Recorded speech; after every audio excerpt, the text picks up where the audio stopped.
Ella no llevaba uniforme, ni placa, ni título. Y, sin embargo, cada día cruzaba la puerta de la pequeña residencia de ancianos de Saint-Julien-sur-Loire como si fuera una catedral. Elise Moreau no recibía ni un céntimo por lo que hacía. No venía por un salario, ni por aplausos. Venía porque había rostros olvidados, cuerpos frágiles, almas cansadas. Y si nadie recordaba sus nombres, ella los llamaba con ternura, mi pequeño, mi dulce, mi tesoro. Pasaba sus días leyendo en voz alta cartas que nunca se enviaron, masajeando manos frías, alimentando a quienes ya no sabían sostener una cuchara. Pero nadie la veía. Nadie, salvo ellos. Era en esos pequeños gestos, invisibles para el resto del mundo, donde Elise cumplía su misión silenciosa. A la hora en que otros consultaban su agenda o planificaban su jubilación, ella preparaba sopas espesas y templadas, cantaba nanas de otro siglo a quienes ya no tenían reloj. Se quedaba hasta tarde, a veces sola en el pasillo, al lado de una habitación donde alguien se dormía por última vez. Y cuando la muerte llegaba, permanecía un poco más, el silencio como oración. A veces le preguntaban, ¿por qué haces todo esto? Ella se encogía de hombros. ¿Por qué debo? Porque puedo. Aquella mañana tenía los ojos cansados y las manos un poco más temblorosas de lo habitual. Pero había un nuevo residente que había llegado la víspera. El señor George, antiguo cartero, viudo desde hacía 20 años. Había preparado un brioche casero y un viejo vinilo con canciones de Trenet. Mientras ponía la mesa, un coche negro pasó frente a la residencia. Los cristales tintados no dejaban ver nada. En el interior, un hombre leía un expediente grueso. No miró el edificio, ni las flores marchitas, ni el cartel torcido. Se dirigía a otro lugar, a su mundo, a sus cifras, a sus decisiones. Guillaume Larocque nunca había puesto un pie en una residencia de ancianos. Para él, envejecer era un fallo de mantenimiento. Había construido un imperio tecnológico sobre esa idea: mecanizar, racionalizar, optimizar los cuidados. Hospitales conectados, robots asistentes, protocolos infalibles. Su despacho, en la cima de un edificio de cristal en Lyon, dominaba la ciudad como un trono invisible. A los 47 años, poseía todo lo que se puede comprar. Pero su padre, Henry, ya no recordaba su nombre. Diagnosticado con Alzheimer un año antes, Henry Larocque había sido trasladado a una unidad privada de élite. Guillaume había contratado a los mejores especialistas, los más cualificados. Pero Henry rechazaba los cuidados, gritaba, lloraba, se encerraba en el silencio. Guillaume, racional hasta la médula, lo veía como un fallo del sistema. Sustituyanlos, repetía cada semana. Enfermeras, psicólogos, terapeutas ocupacionales, ninguno duraba más de unos días. Su padre, antaño un médico respetado, no era más que un cuerpo que se resistía a la organización perfecta. Una noche, una de las directoras del centro sugirió un nombre. Una mujer. Sin títulos de grandes escuelas. Nada convencional. Pero, humana. Guillaume frunció el ceño. ¿Y desde cuándo la humanidad es una competencia medible?, preguntó, casi irritado. Aceptó al final, más por agotamiento que por convicción. Que venga. Un intento más. Al día siguiente, Elise subió las escaleras de la finca Larocque con su eterno bolso de tela con flores. Llevaba un jersey gastado y una mirada sin miedo. Guillaume la esperaba en el vestíbulo, de pie como un juez. No estrechó la mano que ella le tendió, se limitó a señalarle la habitación.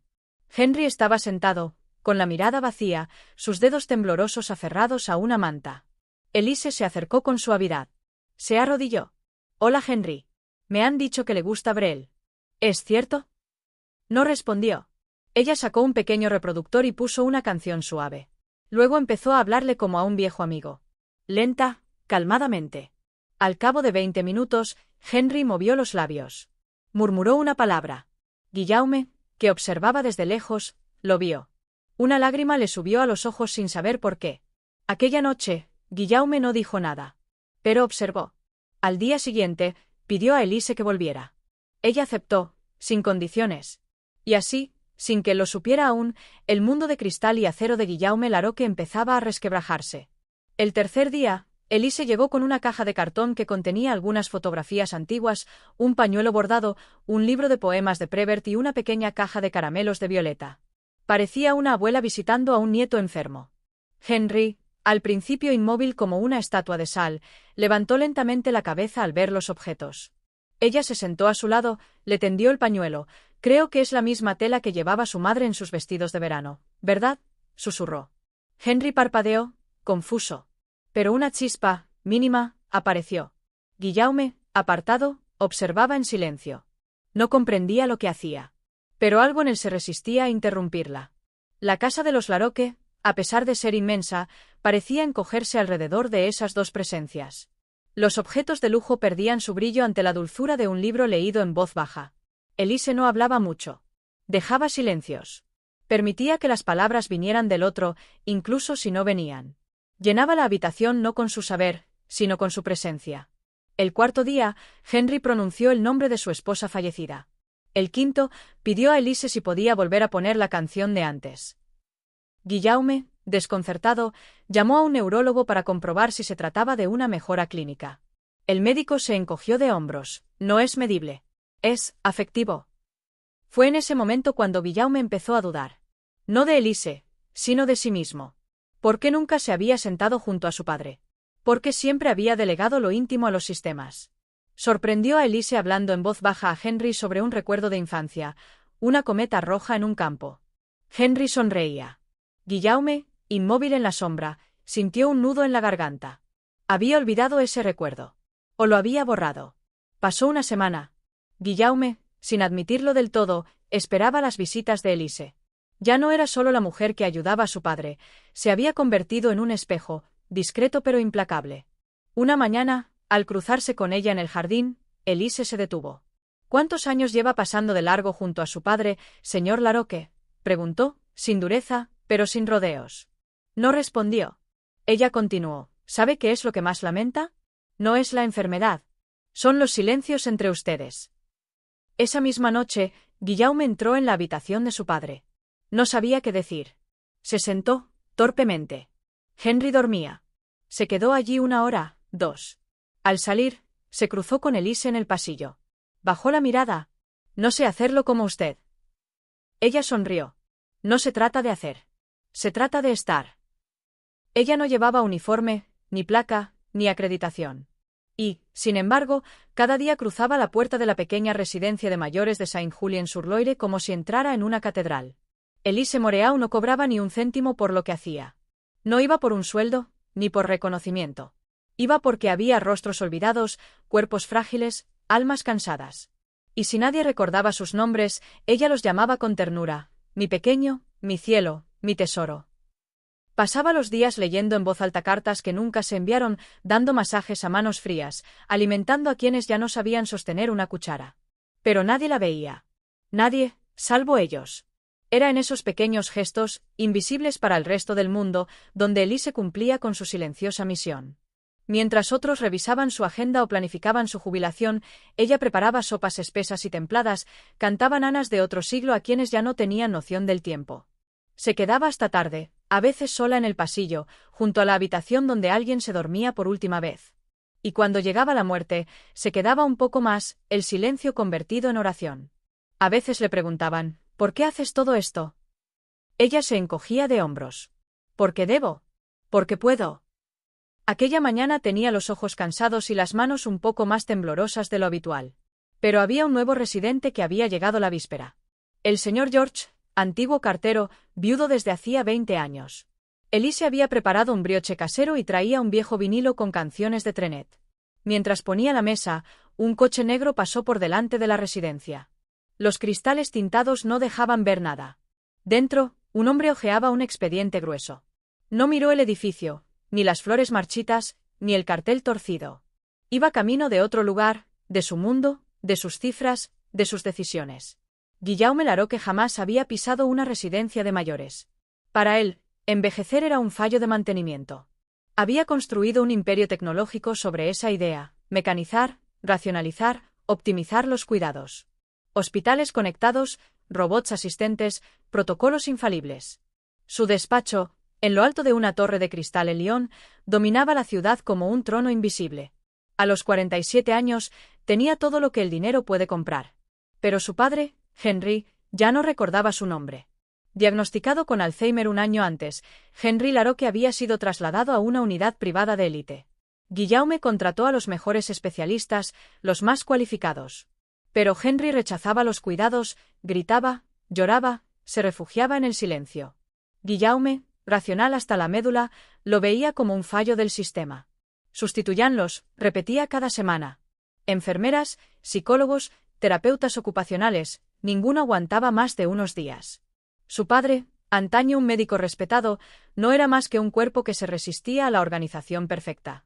Una noche, una de las directoras del centro sugirió un nombre. Una mujer. Sin títulos de grandes escuelas. Nada convencional. Pero, humana. Guillaume frunció el ceño. ¿Y desde cuándo la humanidad es una competencia medible?, preguntó, casi molesto. Aceptó al final, más por agotamiento que por convicción. Que venga. Un intento más. Al día siguiente, Elise subió las escaleras de la finca Laroque con su eterno bolso de tela con flores. Llevaba un jersey gastado y una mirada sin miedo. Guillaume la esperaba en el vestíbulo, de pie como un juez. No le estrechó la mano que ella le tendió, simplemente le indicó la habitación. Henry estaba sentado, con la mirada perdida, sus dedos temblorosos aferrados a una manta. Elise se acercó con suavidad. Se arrodilló. «Hola, Henry. Me han dicho que le gusta Brel. ¿Es cierto?» No respondió. Ella sacó un pequeño reproductor y puso una canción suave. Luego empezó a hablarle como a un viejo amigo. Despacio, con calma. A los 20 minutos, Henry movió los labios. Murmuró una palabra. Guillaume, que observaba desde lejos, lo vio. Una lágrima asomó a sus ojos sin saber por qué. Aquella noche, Guillaume no dijo nada. Pero observó. Al día siguiente, pidió a Elise que volviera. Ella aceptó, sin condiciones. Y así, sin que él lo supiera aún, el mundo de cristal y acero de Guillaume Laroque comenzaba a resquebrajarse.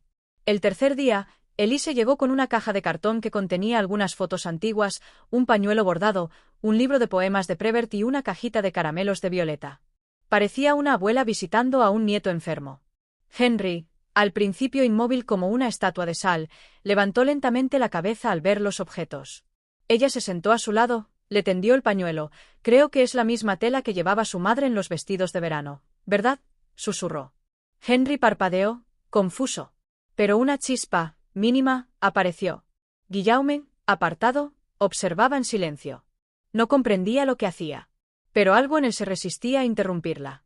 La casa de los Laroque, pese a ser inmensa, parecía encogerse en torno a esas dos presencias. Los objetos de lujo perdían su brillo frente a la dulzura de un libro leído en voz baja. Elise no hablaba mucho. Deja que el silencio se instale. Permitía que las palabras vinieran del otro, incluso si no venían. Llenaba la habitación no con su saber, sino con su presencia. Al cuarto día, Henry pronunció el nombre de su esposa fallecida. Al quinto, pidió a Elise si podía volver a poner la canción de antes. Guillaume, desconcertado, llamó a un neurólogo para comprobar si se trataba de una mejora clínica. El médico se encogió de hombros. No es medible. Es afectivo. Fue entonces cuando Guillaume empezó a dudar. No de Elise, sino de sí mismo. ¿Por qué nunca se había sentado junto a su padre? ¿Por qué siempre había delegado lo íntimo en los sistemas? Sorprendió a Elise hablando en voz baja a Henry sobre un recuerdo de infancia, una cometa roja en un campo. Henry sonreía. Guillaume, inmóvil en la sombra, sintió un nudo en la garganta. Había olvidado ese recuerdo. O quizá lo había borrado.